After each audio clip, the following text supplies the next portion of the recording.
हाँ, अस्सलाम वालेकुम साहब भाई। वालेकुम सलाम वकार भाई। अच्छा सुनिए, आप अपनी बहन सादिया के घर फौरन पहुंच सकते हैं? सब खैरियत तो है ना साहब भाई? पता नहीं वकार भाई क्या बात है, बस सादिया भाभी का फोन आया था, बहुत टेंशन में लग रही थी, कह रही थी कि फौरन घर आ जाओ। ठीक है, मैं अभी निकलता हूँ।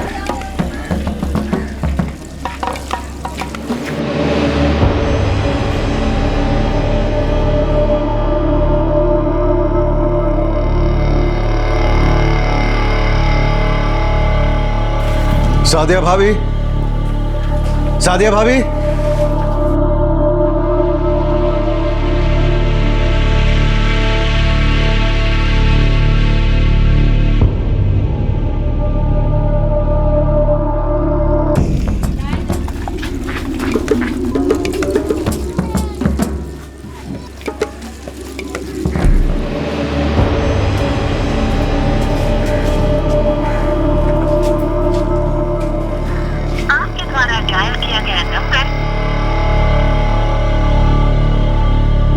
हेलो, पुलिस स्टेशन साहब, जल्दी यहाँ आ जाइए, यहाँ कुछ हुआ है जी। यहाँ का एड्रेस है 12/145 मुदस्सर मोहल्ला, कोर्ट मस्जिद, हजरत निजामुद्दीन।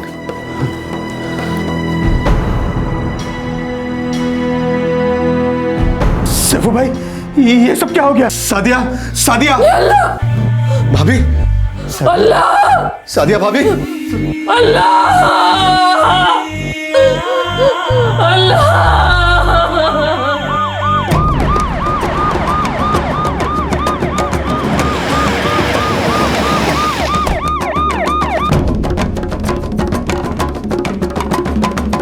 चलो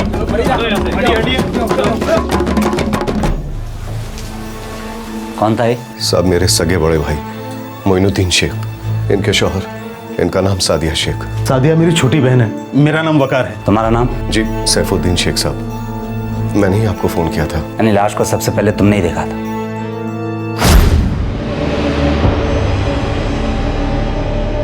जब मैं यहाँ पहुंचा तो देखा कि बाहर का दरवाजा खुला हुआ है।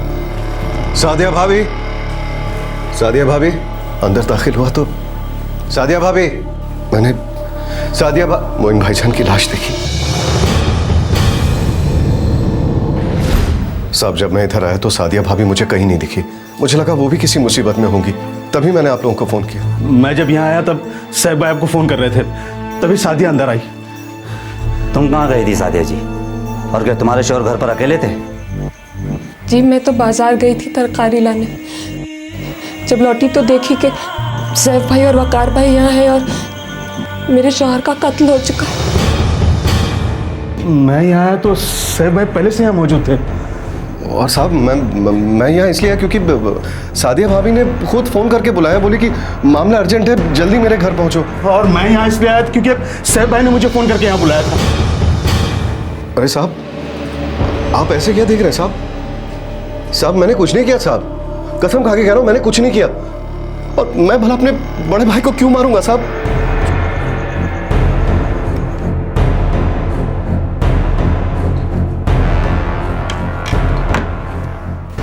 सर गला कटा गया है, पर आसपास कोई हथियार नहीं मिल रहा है जिससे मर्डर हुआ हो। तुम तुरंत फॉरेंसिक टीम को बुलवाओ, घर का कोना कोना छान मारो और उसके बाद लाश को पोस्टमार्टम के लिए भिजवाओ। सर।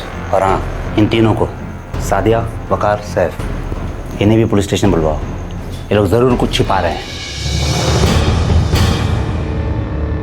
पीड़ित का छोटा भाई सैफुद्दीन बौखला गया था क्योंकि उसकी भाभी सादिया और सादिया का भाई वकार उस पर उंगली उठा रहे थे, इशारा कर रहे थे कि शायद सैफुद्दीन ने ही अपने भाई मोइनुद्दीन का कत्ल किया है। मौका वारदात पर सबसे पहले सैफुद्दीन पहुंचा।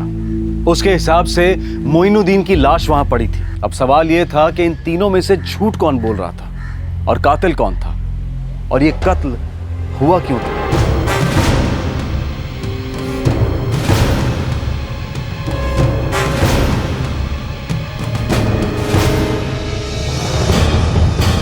इस मर्डर में कोई साजिश है इंस्पेक्टर। वो कैसे ऑफिसर? विक्टिम का गला काटा गया है, लेकिन घर में कहीं भी कोई खून का निशान नहीं है, न दीवारों पर और न कहीं और। आप कहने का मतलब है कि क्राइम सीन के साथ किसी ने छेड़खानी की? बिल्कुल की, किसी ने खून के निशानों को धोया। इस छुरे पर एक खून का स्पॉट है, बल्कि रसोई में भी कुछ बर्तनों पर खून के धब्बे पाए गए। बाथरूम चेक करें।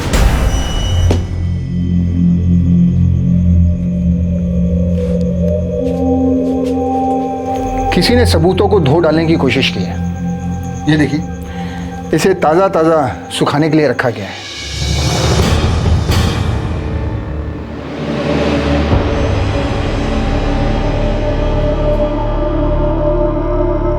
अगर मैंने मोइनुद्दीन भाईजान का कत्ल किया होता तो मैं खुद आप लोगों को क्यों बुलवाता? मैं वकार भाई को वहां क्यों बुलाता साहब? सैफुद्दीन, मैंने ऐसे कई क्रिमिनल्स देखे हैं जो अपनी बेगुनाही का रोना रोते हैं, जबकि असल में खुद ही कत्ल करके खून खून चिल्ला रहे होते हैं। साहब मेरा यकीन कीजिए, मैंने कुछ नहीं किया साहब। मैं तो मोइन भाईजान से मिलता भी नहीं था। वो तो सादिया भाभी का अचानक फोन आ गया, बोली कि मामला बहुत अर्जेंट है। सैफ भाई आप फौरन यहाँ आ जाइए। क्यों, सब ठीक तो है ना? बस आप जल्दी आ जाइए, देर न करें, मैं इंतजार कर रही हूँ। ठीक है भाभी, मैं अभी निकलता हूँ। साहब मेरा मोबाइल ले लो साहब। साहब मेरे सारे कॉल लिस्ट चेक कर लो साहब। आपको जो करना है चेक कर लीजिए, मैं झूठ नहीं बोल रहा हूँ साहब। आप मेरा भी मोबाइल चेक कर लीजिए, आपको तसल्ली हो जाएगी कि मैं वहां इसके लिए पहुंचा था क्योंकि सैफ भाई ने मुझे फोन करके बुलाया था।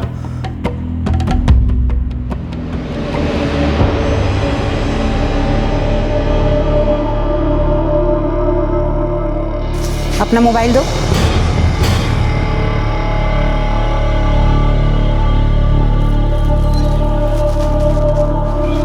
ये क्या तमाशा है सादिया? पहले तुमने अपने देवर को फ़ोन किया, फिर तुम्हारे देवर ने तुम्हारे बड़े भाई साहब को फ़ोन किया, फिर उन दोनों को तुम्हारे घर में से तुम्हारे पति की लाश मिलती है। क्या बात है जो तुम छुपा रही हो? क्या तुमने अपने पति का कत्ल किया है?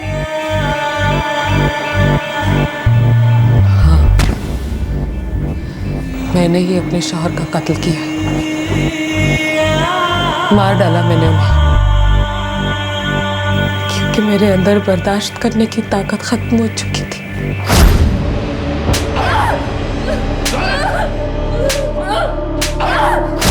तेईस साल साहब, पूरे 23 साल मैं उसकी हैवानियत का शिकार होती रही। फिर एक टाइम आया, मुझे कुछ करना ही पड़ा। 23 साल बाद ऐसा क्या हो गया जो तुम्हें अपने पति का कत्ल करना पड़ा? अगर मैं उन्हें नहीं मारती तो वो मुझे मार डालते।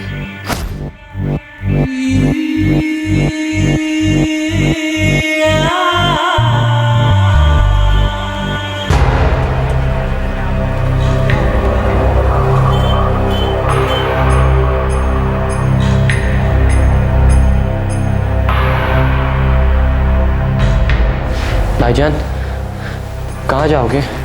कुछ तो सोचा होगा। पता नहीं। ये रख ले और यहीं रहना। अम्मी का ख्याल रखना यहाँ रहकर। और आप भाईजान? मैं कर लूँगा।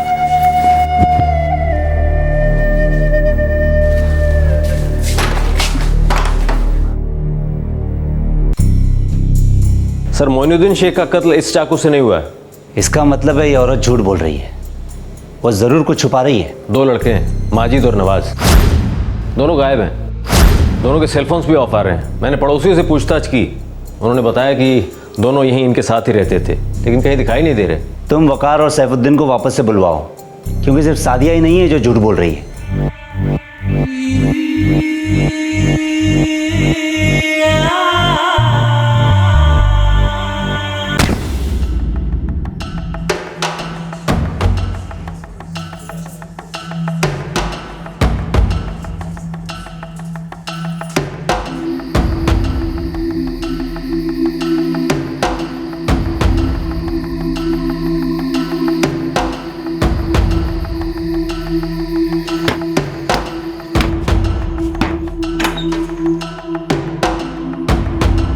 लड़कों की जिंदगी पड़ी है सामने, उन्हें बड़ा करना है, पढ़ाना है। आपकी ये शराब की आदत कैसे होगा बताइए? तू चला रही है घर। साला थके मांदे घर पे आओ, 2 रोटी भी सूखी नसीब नहीं होती।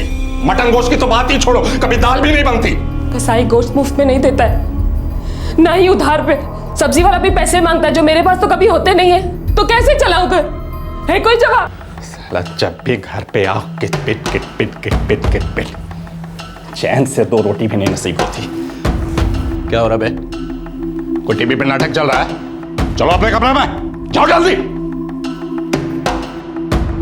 जो बना है गरम कर देती हूँ, खा लीजिए। जो बना है उसे गर्म कर और खुद ही खा ले। मुझे नहीं खाना, पहली बार कोई भूखे नहीं सो रहा हूं मैं। कल सैफू के यहां जाके खा लूंगा।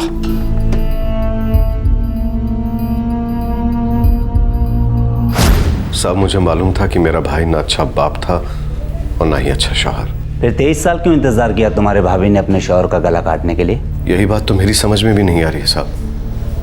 हाँ, मानता हूं कि वो सादिया भाभी को मारते थे, पीटते थे, पर उतना बुरा आदमी भी नहीं था साहब। जब उसकी शादी हुई, बाल बच्चे हुए, वो ईमानदारी से ही काम करता था। एक वक्त तो ऐसा था साहब कि मोइन भाई मेरे साथ ही काम किया करते थे।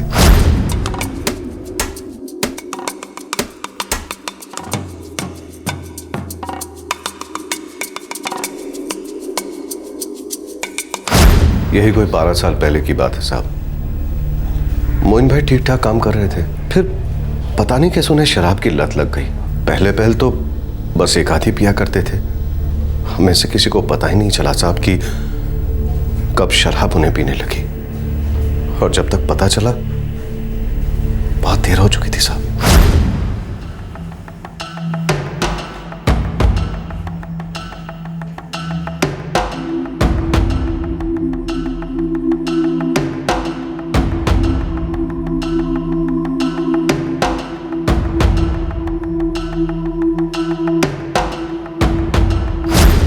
पिछले कुछ सालों में साहब वो घर पर कम और शराब के ठेके पर ज्यादा होते थे।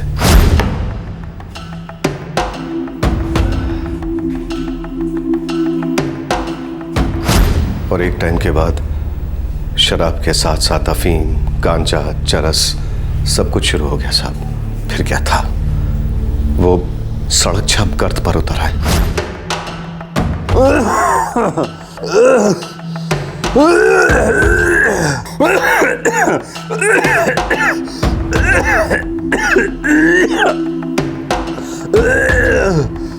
क्या हो गया या अल्लाह, क्या हो गया? इतना क्यों खांस रहा है?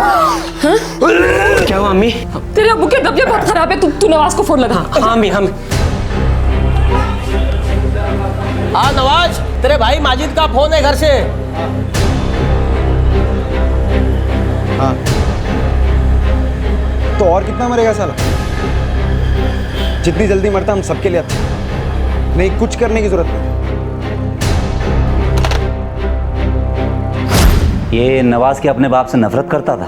अपनी अम्मी से बहुत प्यार करता था साहब। उससे उसकी माँ की जिल्लत, वो मारपीट, वो दर्द, ये सब बर्दाश्त नहीं होता था।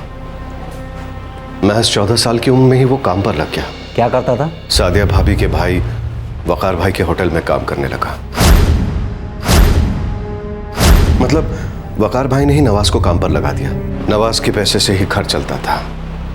कम से कम सादिया भाभी और छोटे माजिद को 2 वक्त की रोटी मिल जाती थी साहब। और मोइनुद्दीन, उसकी कोई परवाह नहीं थी नवाज को? साहब, वो सिर्फ अपनी अम्मी की वजह से अपने बाप को बर्दाश्त करता था, क्योंकि सादिया भाभी को उम्मीद थी कि मोइन भाई शायद कभी सुधर जाए।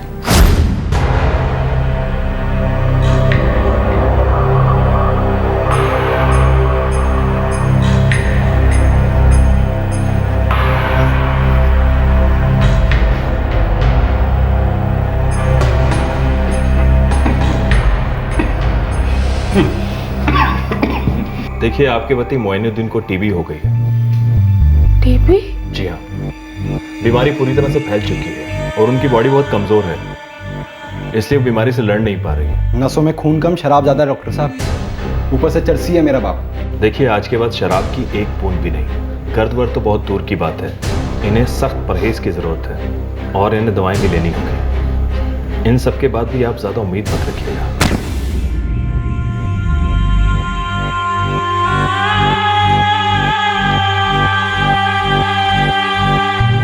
नवाज, 1000 दे दो बच्चा। माजिद, तू जाके ये दवाई खरीद ला। हम तुझे गेट पे मिलते हैं अब्बू के साथ, वहाँ से रिक्शा कर देंगे। हाँ जी अम्मी। अम्मी, आपको सबसे क्या मिलता है? जानवरों पे पीटता है आपको। सारी कमाई दारू और चरस पे फूक दी। एक बार भी हम लोगों के बारे में सोचा भी? और अब ये सब इलाज विलाज क्यों? क्योंकि वो तेरे अब्बू हैं। नहीं, उस आदमी ने सिर्फ हमें पैदा किया। बाप वो होता है जो आपको पालता है, आपसे प्यार करता है, आगे की सोचता है और अपने बच्चों की अम्मी को इज्जत देता है। नवाज, ये सब बातें होती रहेंगी। अभी तेरे अबू इंतजार कर रहे हैं, तो पहले चल चल। मैंने भी बहुत कोशिश की साहब, लेकिन मोइन भाई के नशे की लत छूटती ही नहीं थी। फिर क्या था साहब, ना काम काज था, ना हाथ में पैसे। जैसे जैसे नशे की तलब बढ़ती, मोइन भाई की हैवानियत भी बढ़ती जाती। पैसे देने तो यहीं ढेर कर दूंगा तुझे। सर, कई बार तो लगा कि सादिया भाभी मोइन भाई को तलाक क्यों नहीं दे देती, पर उनकी सोच अलग थी। सैफ, सच सच बताओ, नवाज और माजिद कहाँ हैं? खुदा कसम मैं कुछ नहीं जानता। ये सादिया के भाई वकार को तो पता होगा।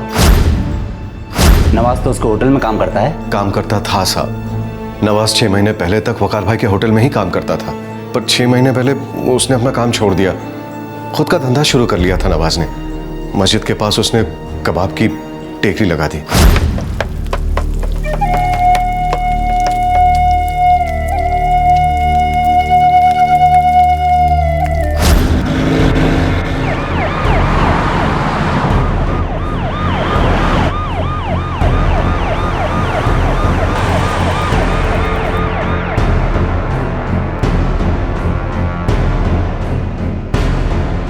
हाँ साहब, दुकान तो बंद है और किसी को कुछ नहीं मालूम। तुम्हें क्या लगता है कैलाश? सर, मैंने नवाज और माजिद की तस्वीरें सभी पुलिस स्टेशन में भिजवा दी है और खबरियों को भी काम पर लगा दिया है। पर वो दोनों लड़के फरार क्यों होंगे जब उनकी माँ खुद अपना जुर्म कबूल कर रही है, जब वो कह रही है कि उसी ने अपने शौहर का खून किया है? जाहिर है उनकी माँ ने ये खून नहीं किया।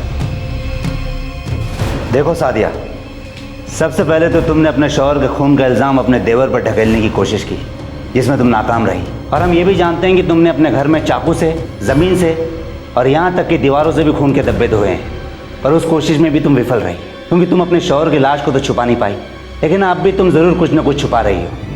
कुछ नहीं छुपा रही हूँ साहब, यही सच है कि मैंने अपने शौहर का खून किया है। 23 साल की मारपीट, गाली गलौज, भूखे पेट सोना, अपने ही बच्चों के सामने तौहीन होना और उसके बावजूद अपने शौहर की फिक्र करना, क्या था वो? सादिया, हम अच्छी तरीके से जानते हैं कि तुमने अपने शौहर का कत्ल नहीं किया है, और जिसने भी किया है तुम उसे अच्छी तरीके से जानती हो। केस की शुरुआत से ही पुलिस को सादिया के बयान पर शक था। यह नामुमकिन लग रहा था कि 23 साल तक अपने पति के हाथों से अत्याचार सहने के बाद उसने उसका कत्ल कर दिया, और वो भी उसका गला काटकर। ऐसा नामुमकिन क्यों लग रहा था? क्योंकि हिंदुस्तानी औरतों में ऐसा बिहेवियर बहुत कम पाया जाता है। ज्यादातर औरतें हर दर्द का घूंट पी लेती हैं, सालों साल लाचारी के निवाले निकलती रहती हैं। सादिया के 2 बेटे थे, नवाज और माजिद, जो उससे बहुत प्यार करते थे, उसकी परवाह करते थे। उन्हें अपने शराबी और ड्रग एडिक्ट पिता के प्रति कोई सम्मान नहीं था, कोई स्नेह नहीं था। अगर कुछ था तो भयंकर गुस्सा और आक्रोश। बड़े लड़के नवाज की समझ के बाहर था कि आखिरकार उसकी अम्मी इस शैतान को क्यों झेल रही है।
लो अम्मी, मेरे ठेले का पहला कबाब। माजिद, तू भी खा। अल्लाह मियाँ तुम्हें खूब बरकत दे, तरक्की दे। इंशाअल्लाह अम्मी, सब अच्छा होगा। बस कुछ दिनों की बात और है, अच्छा पैसा बचा लो, इसके बाद माजिद को हम सऊदी भेजेंगे काम पर। ये अकेला कैसे जाएगा वहाँ? अरे अम्मी, अब ये बच्चा नहीं रहा, इसकी अच्छी नौकरी की सेटिंग करा दूंगा और जैसे ही बड़े नोट कमाएगा और बड़ा होता जाएगा। हाँ अम्मी, मैं जा सकता हूँ, मैं हर काम कर सकता हूँ। आखिरकार मुझे भी तो भाईजान की तरह कुछ करना है। अम्मी, मैं मामू जान के होटल पे कस्टमर मिला था, वो ना सऊदी में काम करता था। उसने मुझसे वादा किया है वो इसकी पक्की नौकरी लगवाएगा। उसका नंबर सब है मेरे पास। नवाज मेरी जान, तू इतना बड़ा कब हो गया रे? बस अम्मी, एक बार माजिद सेट हो जाए उसके बाद मैं आपको हज कराऊंगा। इतने सालों में आपने जितने बुरे दिन देखे सब भुला दूंगा।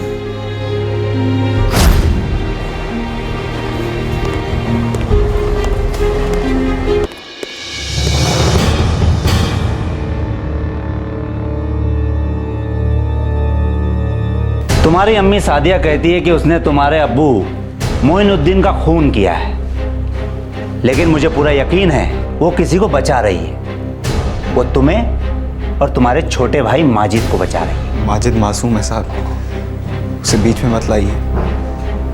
अब्बू का खून मैंने किया।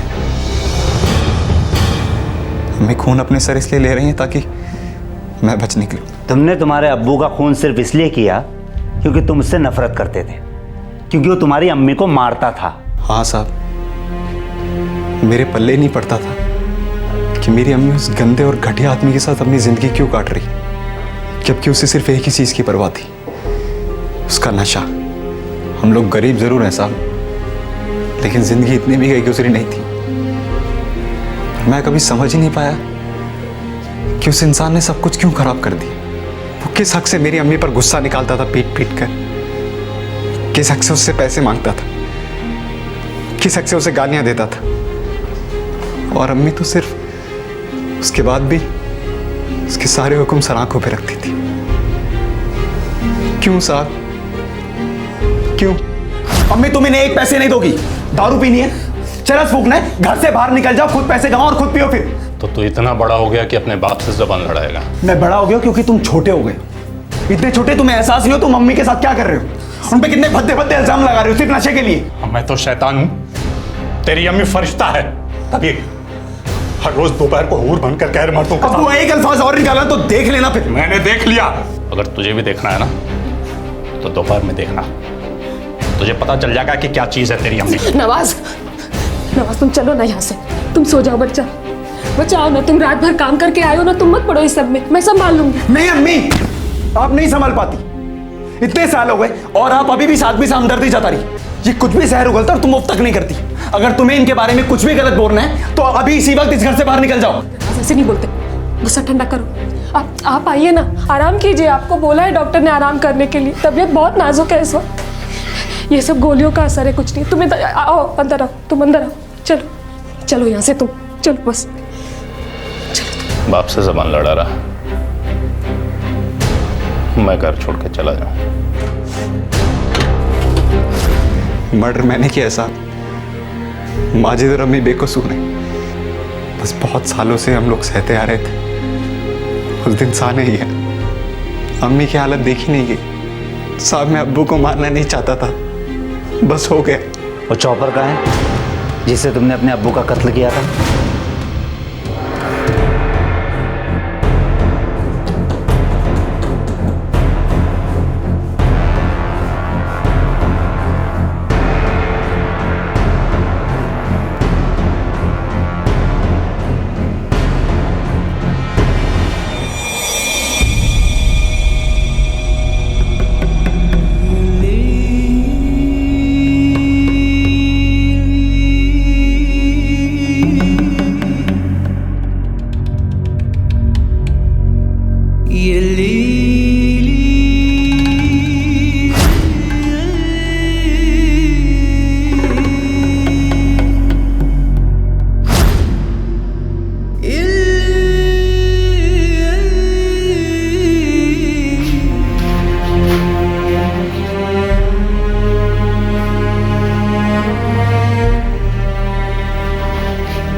माजिद, अम्मी का ख्याल रखना, कभी साथ मत छोड़ना। जी भाईजान।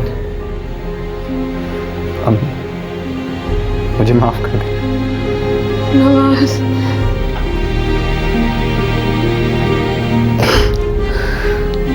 नवाज पर उसके पिता का कत्ल करने के चार्जेस लगे हैं। फिलहाल वो पुलिस कस्टडी में है। नवाज अपनी मां को बचाना चाहता था और इस चक्कर में उसने अपने पिता को मार डाला, लेकिन उसने जो किया वो एक जुर्म था, संगीन जुर्म। लेकिन जो सादिया के साथ हो रहा था, क्या वो कम संगीन था? हर रोज तिल तिल कर, तड़प तड़प कर किश्तों में मारा जा रहा था उसे, टॉर्चर हो रहा था उस पर, और साथ में सादिया के दोनों मासूम बच्चों के बचपन का कत्ल हुआ था।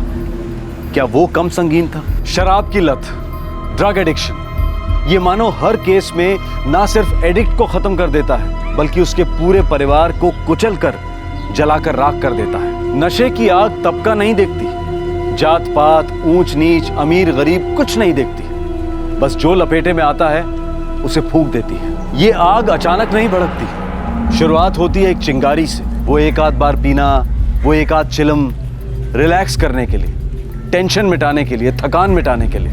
2 पल का नशा मानो सारी तकलीफों पर धुएं की चादर बिछा देता है, और फिर इंसान इस चादर के बिना रह नहीं पाता। उसे भ्रम होता है कि नशा उसकी सारी तकलीफों को दूर कर देता है। ये चिंगारी धीरे धीरे भड़कती है, फिर आग बनने लगती है, लेकिन आग फैलने के हर पड़ाव पर यह दस्तक जरूर देती है कि बर्बादी होने को है। दुर्भाग्यवश शहरी जिंदगी के शोर शराबे में ये दस्तक सुनाई नहीं देती, और फिर बहुत जल्द बर्बादी दिखाई देती है। क्राइम पेट्रोल के मंच से हम अपने सभी दर्शकों से आह्वान करते हैं कि अगर आप खुद नशे के शिकार हैं या आपके इर्द गिर्द कोई नशे की लत में डूबा हुआ है, तो आपके लिए मदद उपलब्ध है।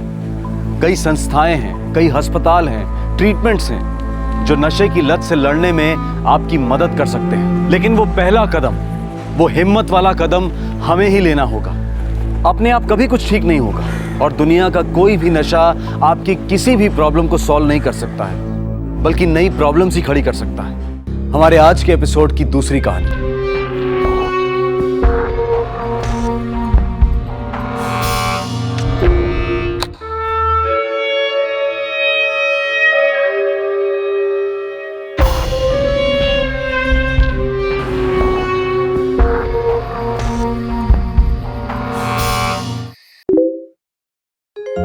बहुत ही हेक्टिक दिन था, पर गुड फन।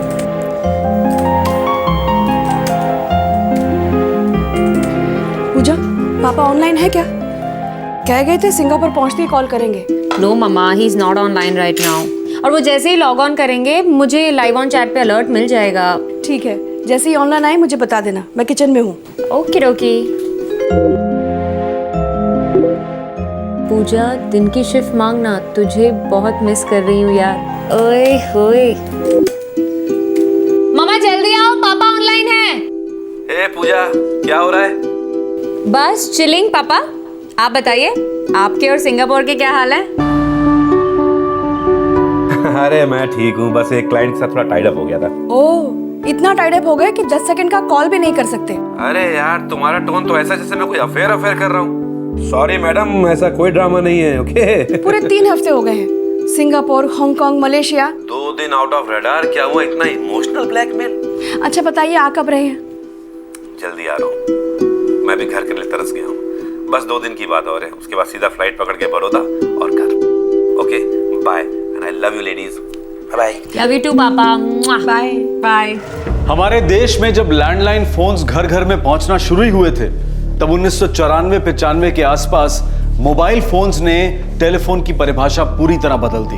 और आज जब मोबाइल फोन लगभग हर दूसरे आदमी की जेब में आ गया है, तब इंटरनेट की क्रांति कम्युनिकेशन को एक अलग ही लेवल पर ले गई है। इंटरनेट के आने से एक दूसरे के साथ टच में रहने के अनेकों ऑप्शंस उपलब्ध हैं। Email, computer to computer calling, video conferencing, video chat.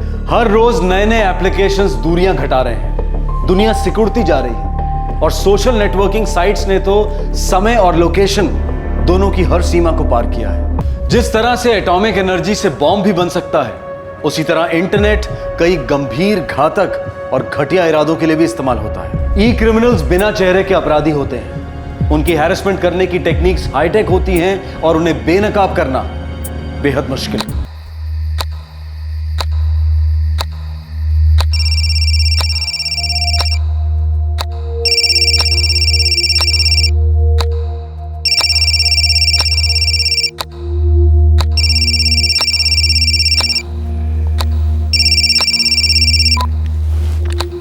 Hello पूजा। हाँ कौन बोल रहा है? पूजा। हाँ मैंने पूछा कौन बोल रहा है? मैं अहमदाबाद से बोल रहा हूँ। अब हो कौन? रेट क्या है? सॉरी? अरे तुम एक रात का कितना लेती हो जल्दी बताओ। Full night how much? Just who the hell is this? क्या बात है पूजा? पता नहीं माँ, रॉन्ग नंबर था। सो जाओ।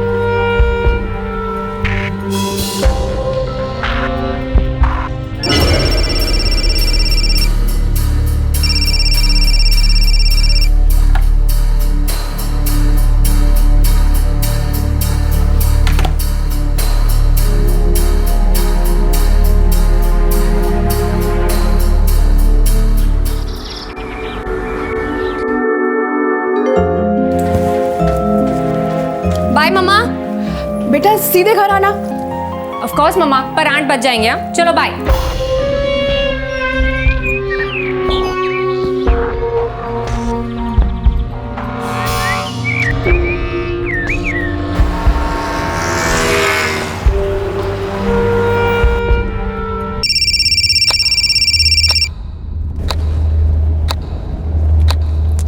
हेलो।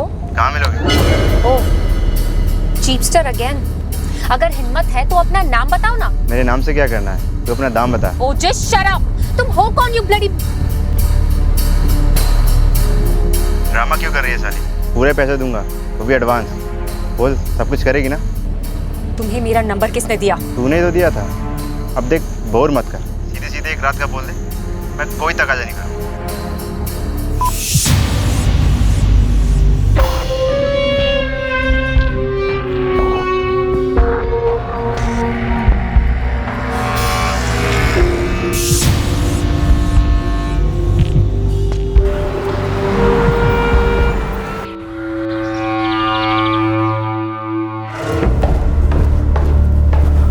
साहब आपका tiffin. Oh thank you. Baba college गए? वो अभी उठे हैं।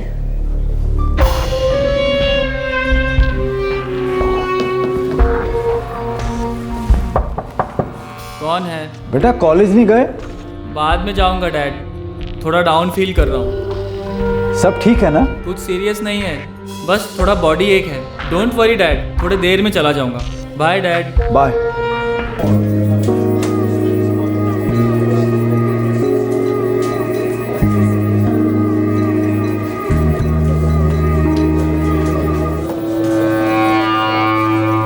Hey, Pooja, day shift. Nice. All right, sir. Yeah. Hey Pooja, आज लंच विंताज मॉल में। यू नो व्हाट, वहाँ पे एक न्यू पिज्जा जॉइंट स्टार्ट हुआ है। Sure, okay. अच्छा सुन, शाम को मेरे साथ शॉपिंग चलेगी? Shoes right? Dresses, maybe shoes, maybe both. Okay, and what about handbags? Yes. तो 3 घंटे का कितना? Just off, all right. घर से ऑपरेट करती हो या होटल में मिलेंगे? बोलो ना जल्दी। तुम हो कौन डैम इट? साली चिल्ला क्यों रही है? धंधा बंद कर दिया क्या? रेट बढ़ा दिया तो बोलना चाहिए था ना। और सुन, मेरे बॉडी पर कोई कांटे वाटे नहीं लगे।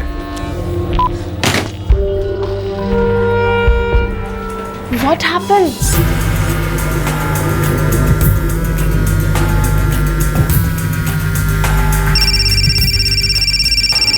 God, I'm just sick of this now. What happened, Pooja? What's wrong with you?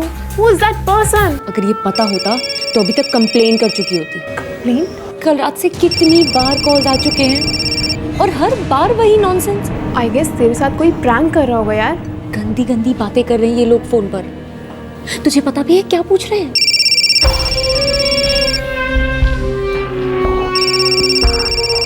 इन्हें लग रहा है कि मैं प्रोस्टिट्यूट हूँ, call girl. This can't be a prank यार। गंदी चीप बातें, भद्दे प्रस्ताव। एकाएक पूजा के फोन पर कॉल्स की बौछार हो रही थी। अलग अलग जगहों से अलग अलग नंबर्स, सबके वही सवाल थे, कब और कहां मिलोगी और कितना चार्ज करोगी। देखते ही देखते पूजा को ढेर सारी ऐसी इंक्वायरीज आने लगी।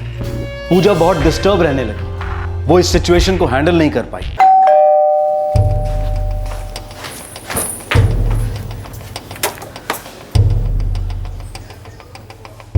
क्या बात है बेटा, मैंने इतनी बार कॉल किया और तुमने एक बार भी जवाब नहीं दिया।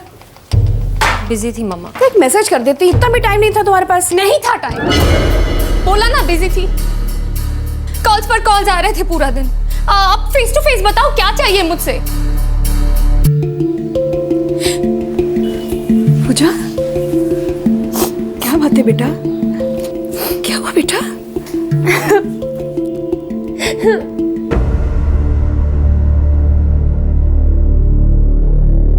फोन साइलेंट पे करने से फोन आने बंद तो नहीं होंगे और ना ही तुम्हारा डिस्टर्ब होना बंद होगा। और मैं ये नंबर चेंज भी नहीं कर सकती मम्मा। पिछले 4 साल से यही मेरी पहचान है। मेरे सारे फ्रेंड्स, सारे कॉन्टैक्ट, सभी के पास यही नंबर है। हम पुलिस के पास चलते हैं। ऑलरेडी 1 हफ्ते से तुम ये सब झेल रही हो। मम्मा, मुझे बहुत डर लग रहा है। ऐसा लग रहा है जैसे कोई 24/7 मुझे ऑब्जर्व कर रहा है, मेरा पीछा कर रहा है।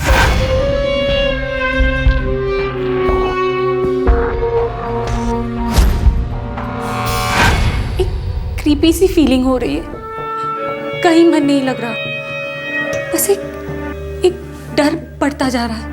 बेटा, हमें पापा को सब बता देना चाहिए, वो ही हमें ठीक से गाइड करेंगे कि हमें क्या करना है। तुम्हारा कोई कांटेक्ट, कलीग या पुराना फ्रेंड हो सकता है? मेरा कोई भी फ्रेंड ऐसा काम नहीं कर सकता। बेटा देखो, ये जो भी है ना, ये तुम्हें जानता है। तुम्हारा नंबर मिला इसे कहीं से, शायद तुमने ही अनजाने में किसी को दे दिया हो। याद करो, ऑफिस के काम से किसी को या किसी फ्रेंडशिप वेबसाइट पर एक बार चेक कर लो।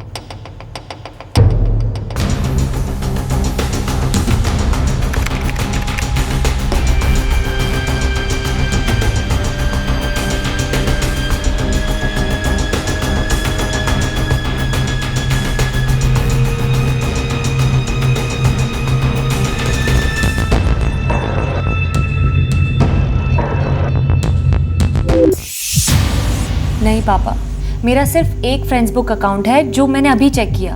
मैंने उसमें अपना नंबर डाला ही नहीं। देखो बेटा, ऐसा हो सकता है किसी ने तुम पे अपना गुस्सा निकालने के लिए तुम्हारा नंबर सर्कुलेट किया हो। आपकी कोई फोन आए ना, तो उससे ठंडे दिमाग से बात करो और उससे पूछो कि ये नंबर उसे कहां से मिला और किसने दिया है। ओके? और डरो मत। देखो बेटा, तुम्हें इसकी रूट तक पहुंचना है ना, तो ये पता लगाना पड़ेगा कि पहला लीक कहां से हुआ, इस चेन की शुरुआत कहां से हुई। पूजा, फोन उठाओ, डरो मत।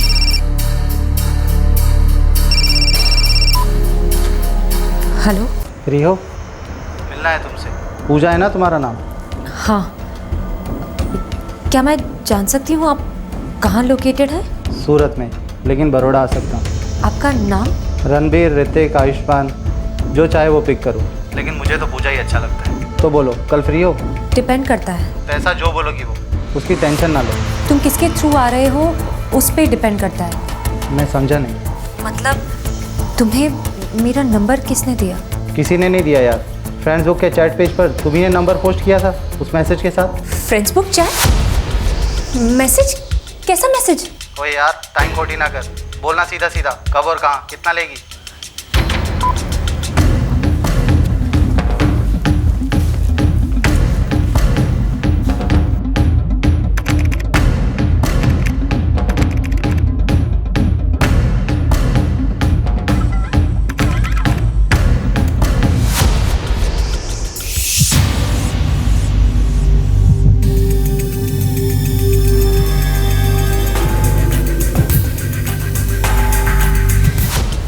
अनलिमिटेड फन गारंटीड, पूजा।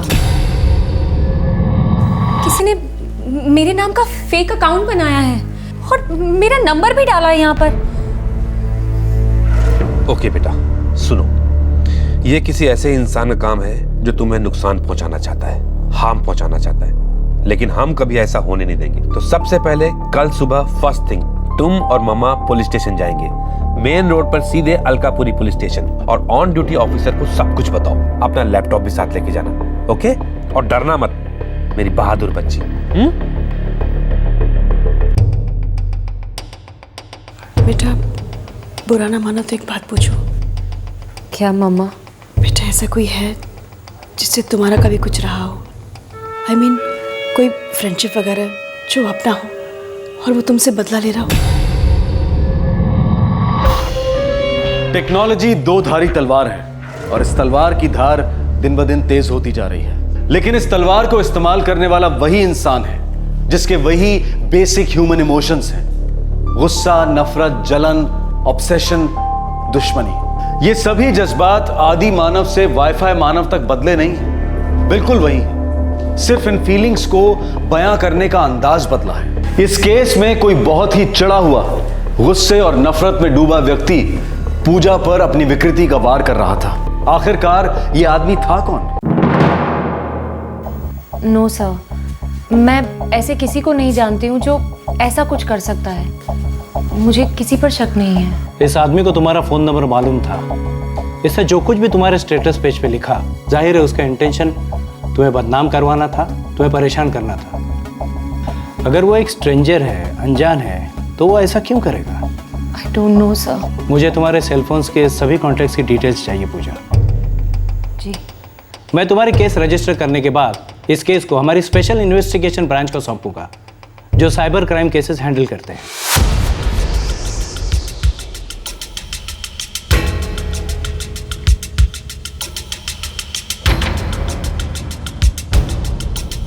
मैडम, पूजा के सेलफोन्स के सारे कॉन्टैक्ट्स चेक कर लिए, उसकी फ्रेंड्स बुक के भी सारे कॉन्टैक्ट्स चेक कर लिए, लेकिन कुछ निकल नहीं रहा। वेल, पूजा की इस कंप्लेंट के साथ साथ हमें फ्रेंड्स बुक के होल्डिंग ऑफिस से बात करनी है। जी मैडम, मैं वो इनिशिएट करता हूँ। और हाँ, पूजा को यहाँ बुलाओ, मुझे उससे बात करनी है। ये नंबर पिछले 4 साल से है मेरे पास। देखो पूजा, इस आदमी को ट्रैक डाउन करने के लिए हम कई तरीके अपना रहे हैं। ये काफ़ी लंबा चौड़ा प्रोसेस है क्योंकि कई सारे फैक्टर्स हमें कंसिडर करने पड़ते हैं। ये सब तो चलता रहेगा, but you know what I think, मुझे लगता है कि ये इंसान तुम्हारी जान पहचान का है। आप ऐसा किस बेसिस पर कह रही है मैम? इस प्रोफाइल को देखो पूजा, इस पेज पे लिखे हर एक कमेंट को अच्छे से स्टडी करो। ये काम सिर्फ एक ऐसा इंसान कर सकता है जो तुम्हें जानता है, कोई ऐसा इंसान जो शायद तुम्हारी तरफ अट्रैक्टेड था और तुमने उसे रिजेक्ट किया हो। और रिजेक्शन के लिए एक रिलेशनशिप होना ज़रूरी है। सो टेल मी, मैं तुम्हारे बैकग्राउंड के बारे में हर एक डिटेल जानना चाहती हूँ। एंड माइंड यू पूजा, मैं सब कुछ जानना चाहती हूँ।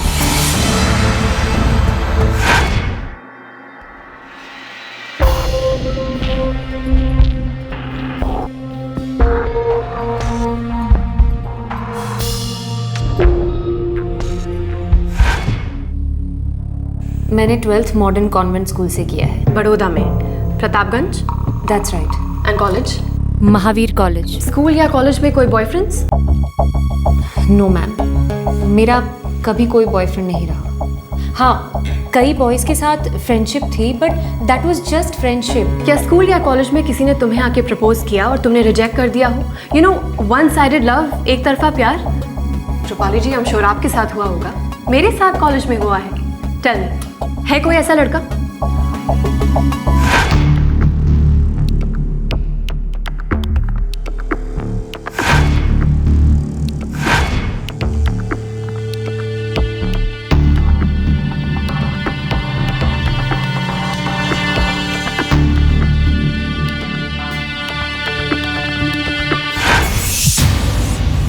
नहीं मैम, मेरे साथ ना ही स्कूल में ऐसा कभी कुछ हुआ और ना ही कॉलेज में। इनफैक्ट मैं बहुत श्योर हूँ कि उस टाइम में से कोई भी लड़का ऐसा कुछ नहीं करेगा मैम। तुम कॉल सेंटर में काम करती हो ना? जी। तो वहाँ कोई रोमियो, कोई देवदास, कोई ऐसा जिससे तुम्हारी लड़ाई हुई हो?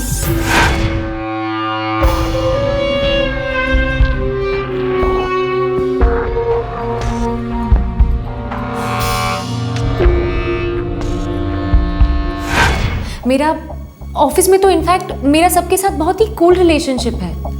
वहाँ पर मेरा किसी के साथ ऐसा कोई इंटरेक्शन कभी हुआ ही नहीं। तुम्हें अपना ये फ़ोन नंबर सरेंडर करना होगा। हमें इस सिम कार्ड की ज़रूरत है। तुम एक नए नंबर के लिए अप्लाई कर दो। एंड रिमेंबर, ये नया नंबर सिर्फ सिलेक्टेड लोगों को देना। लेकिन मैडम, जिस इंसान ने मेरी बेटी के साथ इतना बुरा किया, उसका क्या होगा?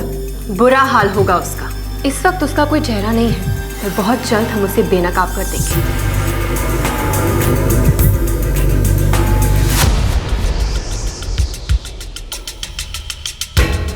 ये डॉक्यूमेंट्स फ्रेंड्स ग्रुप के हैदराबाद ऑफिस में पहुंचा दो। हमें इस फेक आईडी का सोर्स चाहिए, आईपी एड्रेस, डोमेन और नेटवर्क कनेक्शन। पूजा के सेल पर जो रैंडम नंबर्स आ रहे थे, मैंने उनसे बात की।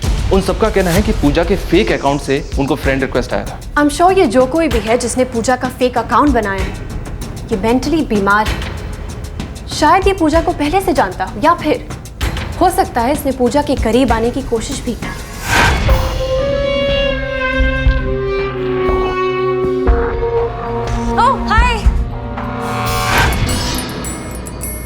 तो फिर मैडम पूजा हमें बता क्यों नहीं रही? शायद उसे जेन्युइनली कुछ भी नहीं याद है। हो सकता है कि वो इंटरेक्शन ऐसे ही हो गई हो, मीनिंगलेस, और उसके बाद उस इंटरेक्शन के बारे में पूजा ने कभी नहीं सोचा। पर सामने वाले के लिए पूजा के साथ वो ही इंटरेक्शन उसके दिमाग में घर कर गई हो। यू नो, एक तरह का ऑब्सेशन।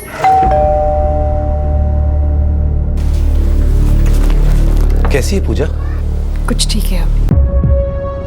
नो पापा, मुझे ऐसा कोई याद नहीं आ रहा। देखो बेटा, ये वक्त है सब कुछ साफ साफ कहने का। कोई कुछ नहीं सोचेगा, हम सब समझते हैं, इसलिए तुम्हारी हेल्प करना चाह रहे हैं। सो प्लीज बताओ, क्या तुम कुछ छुपा रही हो या कुछ नजरअंदाज कर रही हो, इग्नोर कर रही हो?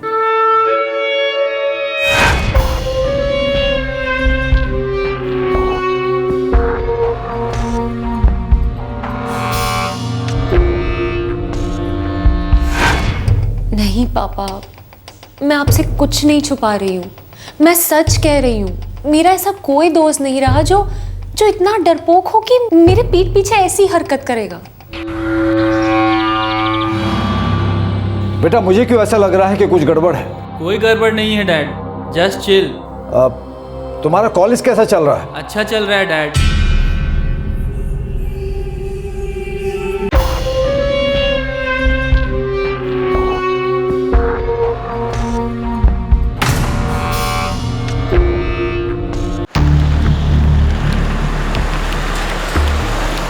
यस मैम, पेपर्स मिल गए, मेरे डेस्क पर ही हैं। हमें क्विक रिस्पांस चाहिए mister Reddy. As soon as possible इस अकाउंट से रिलेटेड आईपी एड्रेस, डोमेन और नेटवर्क कनेक्शन चाहिए।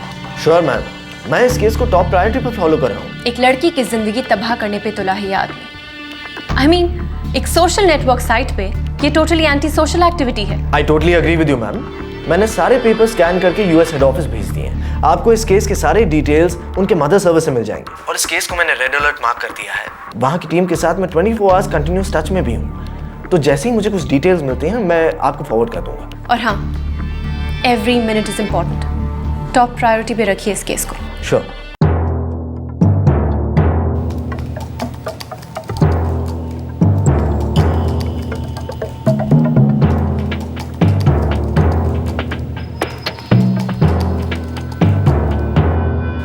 That's him.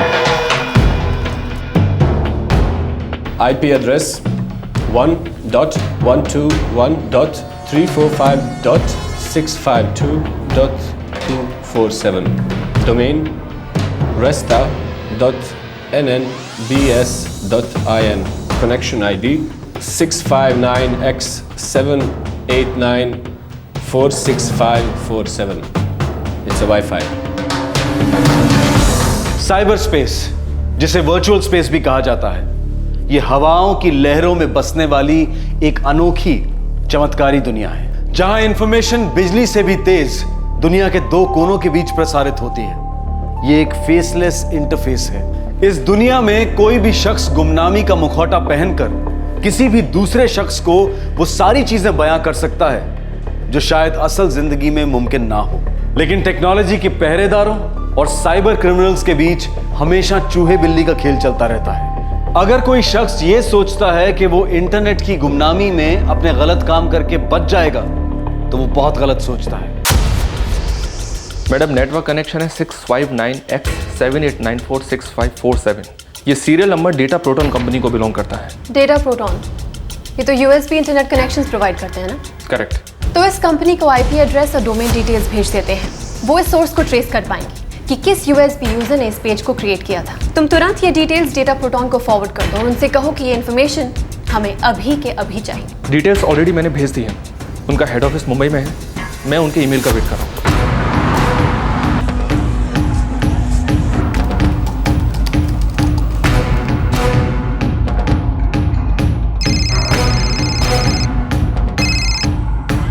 Hello madam, Mrinal here from data communication centre. Source trace हुआ? Yes madam. ये connection Ellora park society Baroda Gujarat से है। इसका आईपी एड्रेस और नेटवर्क कनेक्शन नंबर है 476879879898। It's a USB connection, wireless. किसके नाम पे है? Arjun Gandhi, son of Kailash Gandhi, 17/34, Ellora park society Baroda Gujarat. Thanks Mrinal, thank you so much. हाँ, मुझे लगता है मैं उसे जानती हूँ। मिल गया? हाँ। कौन था? अर्जुन गांधी। कौन अर्जुन गांधी? तुम जानती हो उसे? हाँ। तुम उसे कैसे जानती हो? और तुमने पहले क्यों नहीं बताया?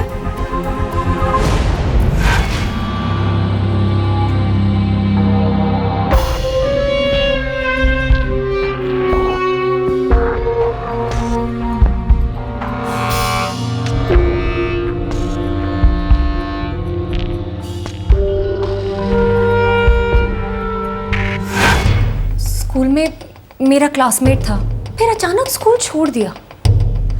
उसके बाद लास्ट ईयर में उससे टकराई थी।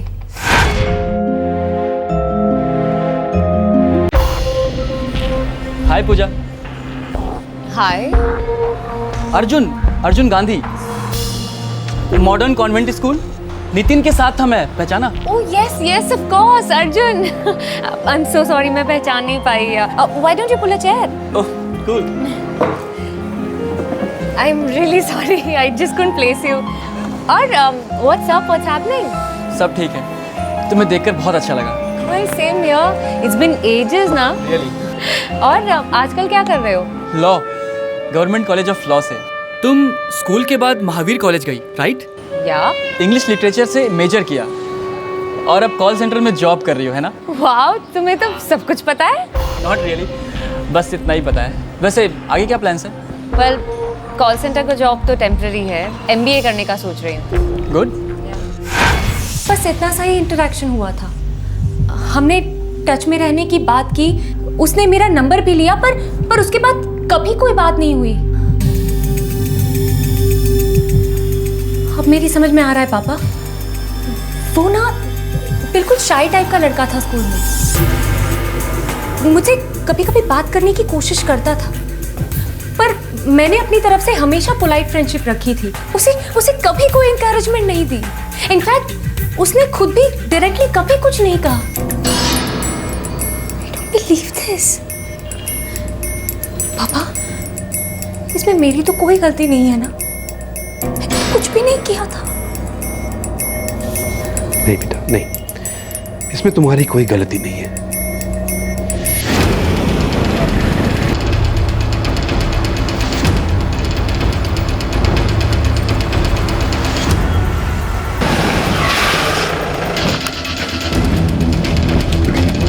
I am sorry, I can't believe it. मेरा अर्जुन ऐसी हरकत नहीं कर सकता। मैडम, वो एक लॉ स्टूडेंट है। हमारे पास उसका कनेक्शन नंबर है, उसका डोमेन जहां से उसने लॉगिन किया था, उसका IP एड्रेस यानी कि इंटरनेट प्रोटोकॉल एड्रेस, उसके लैपटॉप का सीरियल नंबर, उसके लैपटॉप का मेक, उस आउटलेट का एड्रेस जहां से उसने वो लैपटॉप खरीदा था। इस जुर्म की पूरी डिटेल कुंडली हमारे पास है मिस्टर गांधी। अर्जुन, दरवाजा खोलो। क्या है डैड? एक अर्जेंट बात करनी है। मैं सो रहा हूँ डैड।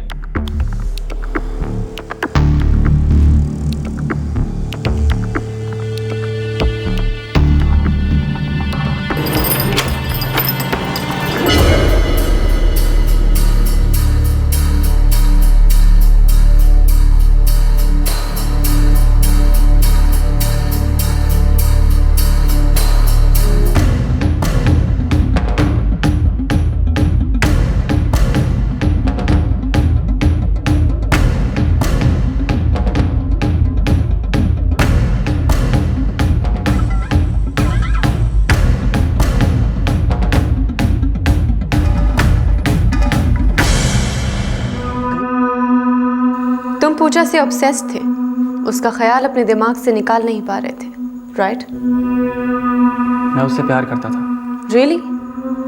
तुमने उसे कभी बताया नहीं? एक्चुअली मैंने कई दफ़ा उसको बताया, मेरा मतलब बताने की कोशिश की, बता नहीं पाया, लेकिन मैं उसे भुला भी नहीं पाया, नींद में भी नहीं, हर सेकंड बस पूजा।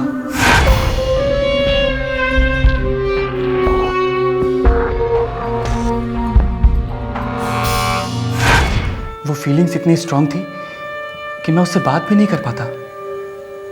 मुझे लगा कि शायद वो मेरी फीलिंग्स को फील करती है, लेकिन फिर लगा नहीं फील करती। कई बार मुझे लगता कि वो मुझे लाइक करती है, बस कहना नहीं चाहती, लेकिन फिर फाइनली सच समझ में आया, वो मुझे लाइक नहीं करती, वो मुझे इग्नोर कर रही थी, रिजेक्ट कर रही थी। लेकिन क्यों रिजेक्ट कर रही थी? मैंने कोई उससे इंडिसेंट बात की? नहीं बात की इंडिसेंट। मैंने कभी उससे कोई बदतमीजी की? No, never. फिर वो मुझे क्यों रिजेक्ट कर रही थी? अब उससे ज्यादा हमेशा ये ख्याल रहता कि उसने मुझे क्यों रिजेक्ट किया।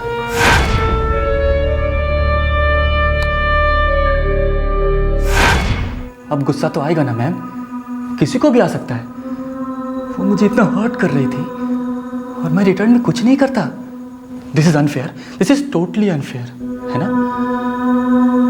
तो मैंने भी सोचा, ओके बेबी, तुम मुझे हर्ट कर रही हो तो मैं भी तुम्हारे साथ एक छोटा सा गेम खेल सकता हूँ, ताकि वो महसूस कर सके कि मुझे कितना दर्द हुआ है। अब दर्द तो दर्द ही होता है ना मैम, चाहे वो लड़के का हो या लड़की का, इट्स सेम ना। लेकिन ये दर्द ज़्यादा क्यों होता है आप जानती हैं मैम? नहीं, आपको मैं बताता हूँ, क्योंकि आप किसी को बहुत प्यार करते हो, मैं भी उससे प्यार करता हूँ, अब भी उससे उतना ही प्यार करता हूँ। I love her and I hate हर।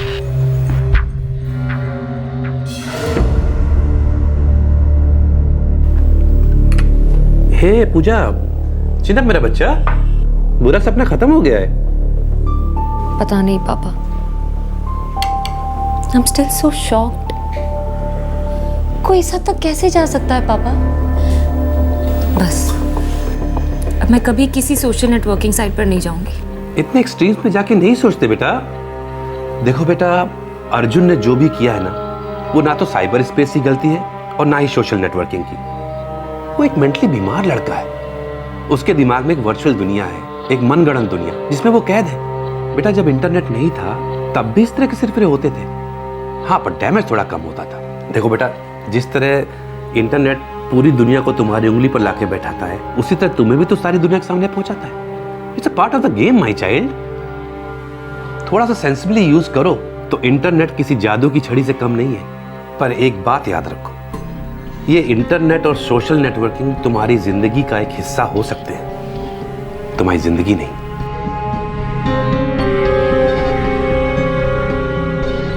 अर्जुन इस वक्त पुलिस कस्टडी में है। साइबर लॉज और हैरेसमेंट की रेगुलर आईपीसी की धाराएं उस पर लागू होंगी। अब हम ये नहीं कहेंगे कि आप अपना मोबाइल नंबर किसी को ना दें, क्योंकि ये जानना नामुमकिन है कि कौन उसका दुरुपयोग करेगा। हम ये भी नहीं कह रहे हैं कि दुरुपयोग की संभावना को कम करने के लिए आप अपना फोन नंबर चेंज करते रहें, और ना ही हमारा मकसद इंटरनेट और सोशल नेटवर्किंग को एक विलन के रूप में पेश करना है। सोशल नेटवर्किंग साइट्स पर अगर हम थोड़ा गौर करेंगे तो हम पाएंगे कि हर स्टेटस अपडेट, हर चैट कॉन्वर्सेशन दस्तक देते हैं सामने वाले की मानसिक अवस्था की, उसके विचारों की, उसके इरादों की। ऐसे कई लोग हैं जिनसे रियल लाइफ में आप मिलें तो उनसे 2 शब्दों से ज्यादा बात नहीं होगी, लेकिन ऑनलाइन घंटों बातें होती हैं। ये प्लेटफॉर्म बेशक लोगों को खुलने में मदद करता है, पर अहम सवाल ये है कि हमें लोगों के साथ कितना खुलना चाहिए। आप अपनी रोजमर्रा की जिंदगी की ढेर सारी डिटेल्स पोस्ट करते हैं, अपनी प्राइवेट और पर्सनल फोटोग्राफ्स और होम वीडियोस पोस्ट करते हैं, लेकिन आपके 200, 400 या 2000 ऑनलाइन फ्रेंड्स में से कौन आपकी जिंदगी के लाइव टेलीकास्ट को किस नजरिए से देख रहा है, इसका अंदाजा आप कभी नहीं लगा सकते। जब तक देख रहा है, पढ़ रहा है, तब तक सब ठीक है, लेकिन जब वो फ्रेंड फेसलेस मोड में जाकर आपको हैरेस करने लगे, आपका बुरा चाहे, तब वो दस्तक होती है कि हमें सावधानी बरत लेनी चाहिए। अपने इंटरनेट और सोशल नेटवर्किंग साइट्स की सिक्योरिटी को टॉप प्रायोरिटी पर रखें। बच्चों को सोशल नेटवर्किंग साइट्स पर अकाउंट ना खोलने दें। और सबसे जरूरी बात, एंटर बटन दबाने से पहले हमेशा एक बार गौर करें कि क्या यह तस्वीर, यह कमेंट अपलोड होना चाहिए। इंटरनेट के फल को रिस्पॉन्सिबली एंजॉय करें, निडर होकर इस्तेमाल करें। साइबर क्रिमिनल भले ही जितना भी चालाक हो, साइबर पुलिस उससे एक कदम आगे है। इस तरह के और भी एपिसोड देखने के लिए हमारे चैनल को सब्सक्राइब करें और बेल आइकन दबाना ना भूलें।